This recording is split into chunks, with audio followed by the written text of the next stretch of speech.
For my second webisode, I thought that we could focus a little bit on mangoes.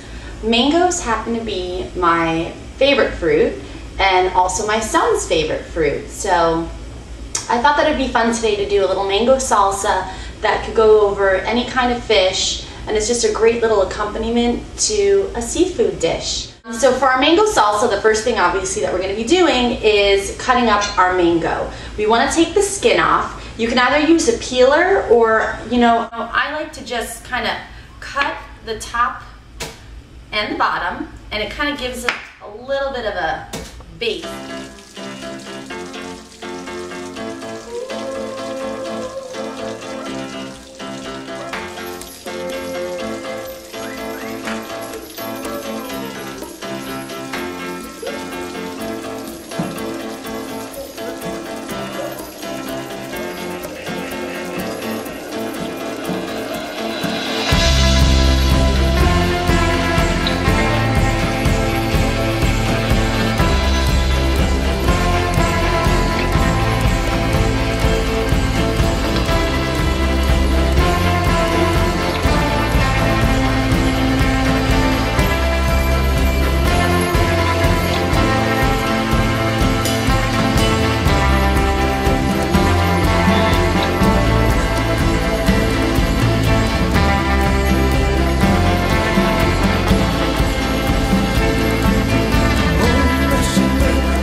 Now, to this we're going to add 1 garlic clove, and I know, I love garlic, and it may sound like a cliche because I know I've heard it on TV before, but the best part of doing garlic is the smacking part.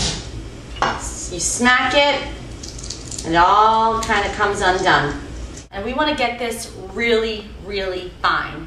And I'm actually going to show you a little trick to get this to be really fine, because you really don't want to take a bite out of a thick garlic, a thick piece of garlic in this. You want it to be kind of smooth. So when you cut it up as best as you can, kind of lay it on the cutting board and add a little bit of salt to it, and the salt acts like an abrasive, okay? And then you could just take your knife and just kind of smush it a little bit. And it really does help to make it a little bit more pasty. Oh, there you go. All right, we're gonna add that to our salsa. All right, so we're gonna use an entire lime. Just cut it in half, and this is not a very juicy lime, so I might end up having to use one more. Okay, let's see if this side. Nope. That's all right. I got another one. I'm prepared. So, 1 more lime. I'm gonna roll this one. Rolling it kind of gets all the juices moving. Let's see if this little sucker wants to, much better. Okay. So 1 lime, or for me, 1 1/2, and half of a lemon.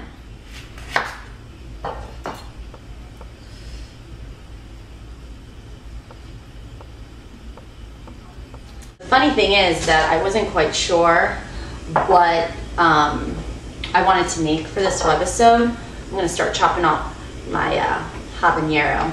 And I made this dish the other night, and like about a week ago, and I had leftovers, and I put it in the refrigerator, and then the next day I went and wanted to take out, my leftovers to eat them for lunch, and they were gone. And I was like, dude, am I crazy? I know I put leftovers in here, but I don't know, I figured maybe I had a little too much wine or something and just forgot about it.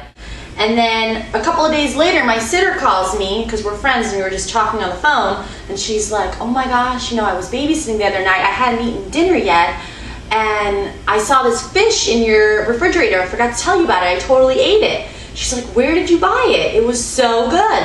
I was like, I didn't buy it, I made it. She was like, you made it? Can I have the recipe? And right there I was like, you know what? That's gonna be my next webisode since you liked it so much. So I like my stuff really spicy. I'm not, you know, afraid of a really hot dish. So I actually kept the seeds inside my habanero, I'm sorry, it's not habanero, my jalapeno. If you're sensitive to spice, definitely don't use half of a jalapeno like I am. Maybe use a quarter of one and take the seeds out, because the seeds are where all the spice is. And you definitely want to wash your hands when you're done cooking, because I have forgotten to wash my hands, and then at nighttime went to go take my contacts out, and it was pretty painful experience. All right, so this again, just like our garlic, we want it nice and fine. And add that to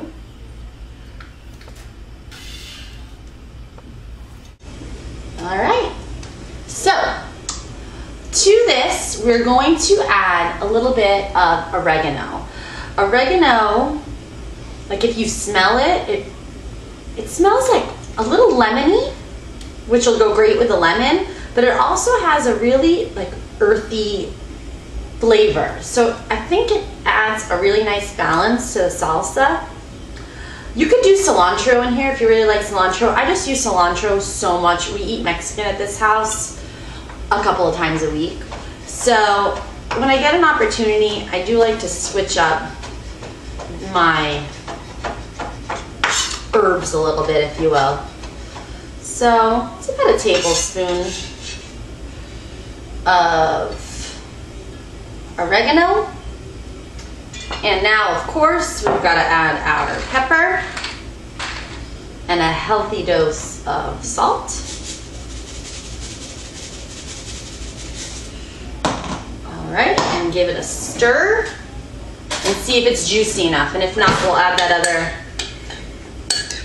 But if you could see the colors, the red, the yellow, and the green, I mean, it's just beautiful. It definitely looks juicy enough to me. If you don't think that there's enough liquid, you know, definitely you can add the other lemon, but I would wait 30 minutes. You don't want to eat this for another 30 minutes anyway. We want all the flavors to come together and just be magnificent. So now is the time that I've kind of set this aside and get started on my fish. Today I'm going to accompany my mango salsa with halibut. Last week I did sea bass.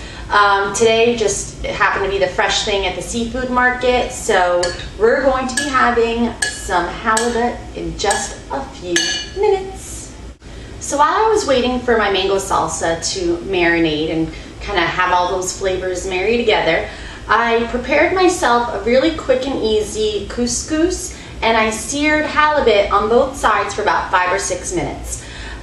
You can cook the halibut on a grill if you'd like. It's just really hot out right now, and I just figured, you know, I really like the crust that gets formed when you sear fish. You could also broil it in the oven for about 12 minutes. And you know that it's done when you kind of put a fork in and it feels like it's about to flake. So now I get to top it off with my mango salsa.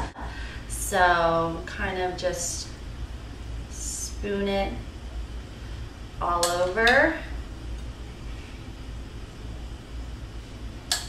And for a little garnish, you could put your oregano on the plate, and there you go. I mean, this looks like it could be at a very nice fancy restaurant and no one would ever know that it was so quick and easy to make, and above all, it tastes fabulous. And I hope that you make this and let me know what you think.